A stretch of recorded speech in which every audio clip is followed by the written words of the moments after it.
चाकू सीधे मिच के कंधे में जा ढसा, जबकि कई नुकीली कीलें एना के हाथों में घुस गईं। दर्द से तड़पते हुए दोनों बार बार रयान से अपनी जान की भीख मांगने लगे। असल में ये पूरा गेम रयान की परीक्षा लेने के लिए बनाया गया था, क्योंकि कुछ देर पहले उसने अपनी जान बचाने के लिए बिना सोचे कार्ली की बलि चढ़ा दी थी। लेकिन अब बारी उसकी थी, उसे अपनी ही जान जोखिम में डालकर दूसरों को बचाना था। आखिरकार एना और मिच की दर्द भरी चीखों ने उसे फैसला लेने पर मजबूर कर दिया। उसने पूरी ताकत से एक जोरदार चीख मारी और लीवर नीचे खींच दिया।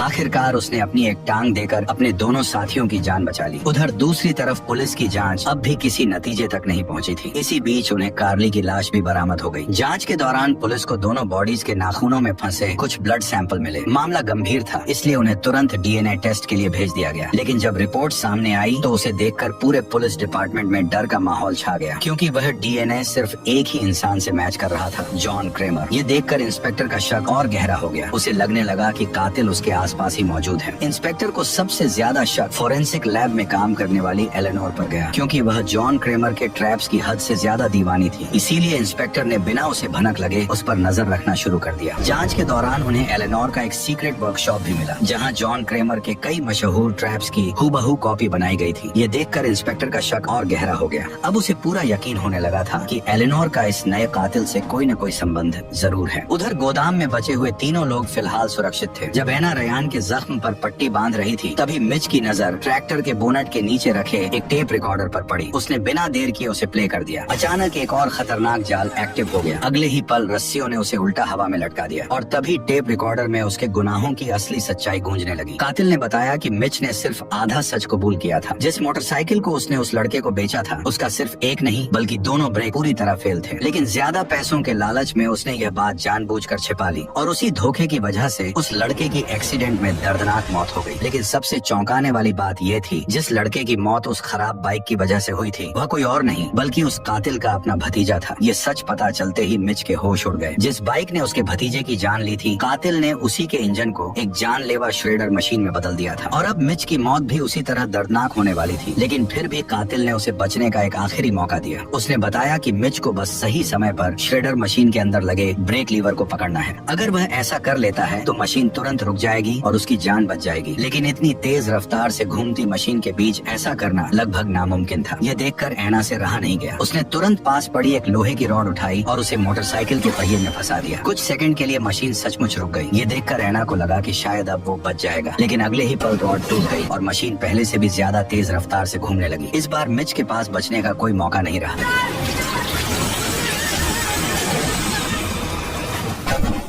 कुछ ही सेकंड में श्रेडर मशीन ने उसका कीमा बनाकर रख दिया। इस पूरे सीन को अगर तुम बिना ब्लर के देख लेते तो कसम से तुम वहीं उल्टी कर देते। उधर दूसरी तरफ लोगों के बीच बढ़ते डर और अफवाहों को रोकने के लिए पुलिस ने जॉन क्रेमर की कब्र खुदवाने का फैसला लिया, ताकि सबके सामने यह साबित किया जा सके कि वह सचमुच मर चुका है। लेकिन जैसे ही ताबूत का ढक्कन खोला गया, तभी वहाँ मौजूद सभी लोगों के होश उड़ गए, क्योंकि ताबूत के अंदर जॉन क्रेमर का कंकाल नहीं था, बल्कि वहाँ एक छोटे मोटे क्रिमिनल की लाश पड़ी थी, जिसे सीनियर इंस्पेक्टर ने पकड़ा था। इस घटना के बाद पूरा मामला किसी भूतिया पहेली की तरह उलझता जा रहा था, क्योंकि जिस इंसान की मौत 10 साल पहले हो चुकी थी, उसी का डीएनए अब क्राइम सीन से मिल रहा था। पूरा गेम उसी की आवाज से चल रहा था और अब उसके ताबूत के अंदर किसी दूसरे आदमी की लाश थी। इतने सारे सबूत एक दूसरे से बिल्कुल मेल नहीं खा रहे थे। यह देखकर सीनियर इंस्पेक्टर को पूरा यकीन हो गया कि यह किसी एक इंसान का काम नहीं हो सकता। उसके हिसाब से कोई गैंग जॉन क्रेमर का नाम इस्तेमाल करके मौत का यह खेल चला रही है। उसे पूरा यकीन हो गया था कि इस खेल के पीछे डॉक्टर लोगन और एलेनोर का ही हाथ है। इसीलिए उसने बिना देर किए पूरी पुलिस फोर्स के साथ एलेनोर के सीक्रेट वर्कशॉप पर छापा मार दिया। वहाँ पहुँचते ही पुलिस ने हर छोटी बड़ी चीज की तलाशी शुरू कर दी। लेकिन तभी सीनियर इंस्पेक्टर की नजर एक सीक्रेट गेट के पास लगे बल्ब पर पड़ी। जैसे ही उसने पास जाकर स्विच ऑन किया, तभी अचानक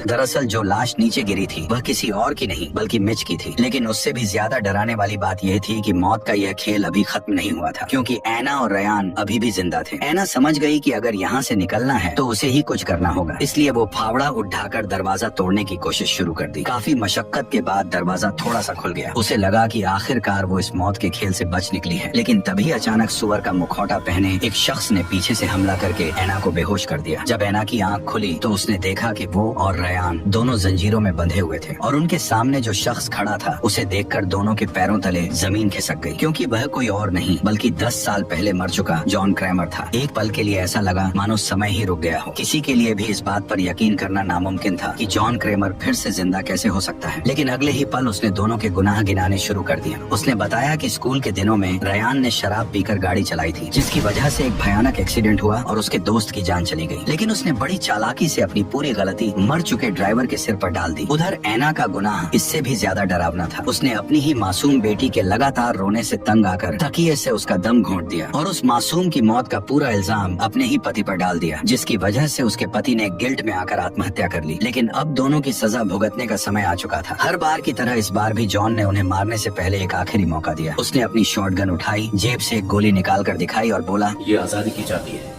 इसके बाद उसने गोली गन में लोड की और बिना कुछ कहे दरवाजा लॉक करके वहाँ से चला गया। दोनों को लगा कि जॉन क्रैमर चाहता है कि वे एक दूसरे को मार दें, ताकि जो आखिर में जिंदा बचेगा वही इस मौत के खेल से बाहर निकल पाएगा। यह एहसास होते ही कमरे का माहौल पूरी तरह बदल गया। ऐना ने एक पल भी बर्बाद नहीं किया। वह तुरंत दौड़कर शॉटगन के पास पहुंची, उसे उठाया और सीधे रयान पर तान दी। मौत के डर ने उससे सोचने समझने की ताकत छीन ली थी। रयान उसे बार बार समझाता रहा कि ये भी कातिल के गेम का हिस्सा हो सकता है, लेकिन ऐना को पूरा यकीन था कि सामने वाले को मारकर ही वह जिंदा बच सकती है। इसलिए उसने बिना देर किए ट्रिगर दबा दिया।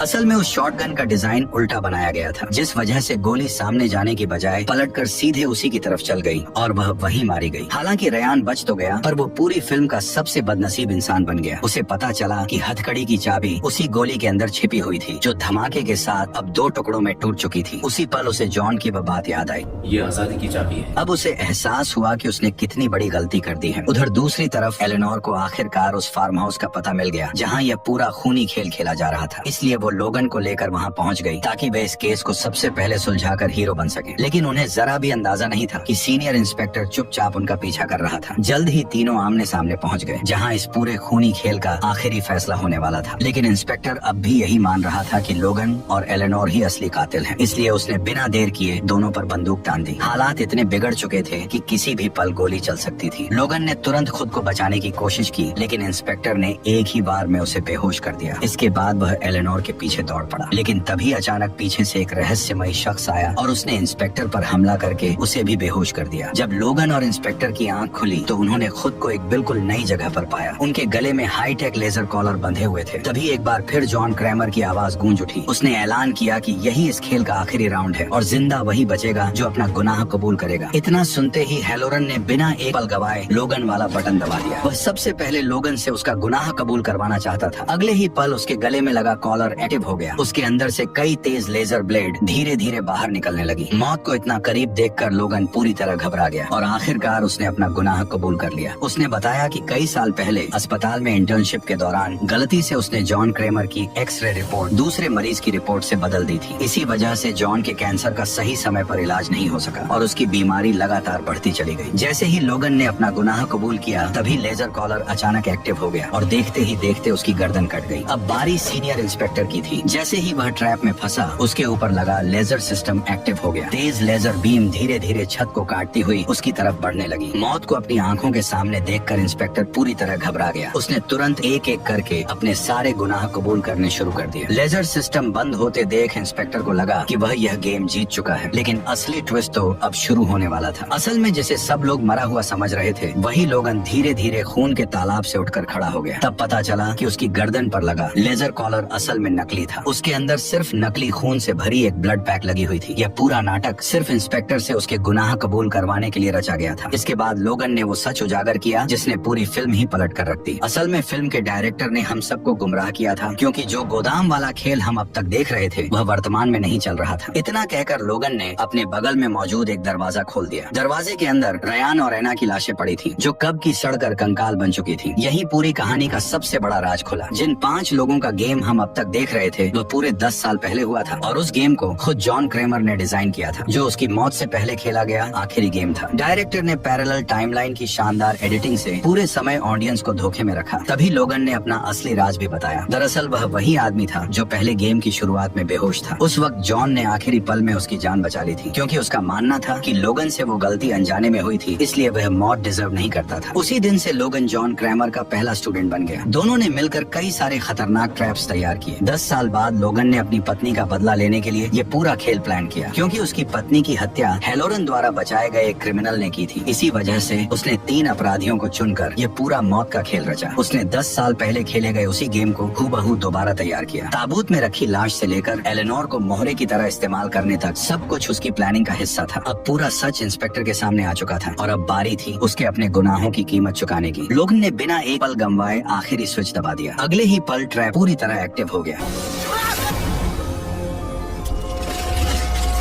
हेलोरन कुछ समझ पाता उससे पहले ही उसका सिर तरबूज की तरह कई टुकड़ों में कटकर बिखर गया। एक ही झटके में चारों तरफ खून फैल गया और उसके साथ ही मौत का यह खेल हमेशा के लिए खत्म हो गया। इसी के साथ जिगसॉ नाम की ये शानदार कहानी यहीं खत्म हो गई। वैसे आपको ये वीडियो कैसी लगी कमेंट में जरूर बताना, और अगर हो सके तो प्लीज मेरी मेहनत के लिए वीडियो को एक लाइक कर दो, बस और कुछ मत करो। अगर ज्यादा ही पसंद आ गई हो तो सब्सक्राइब भी कर दो। ओके बाय, मिलते हैं नेक्स्ट वीडियो में।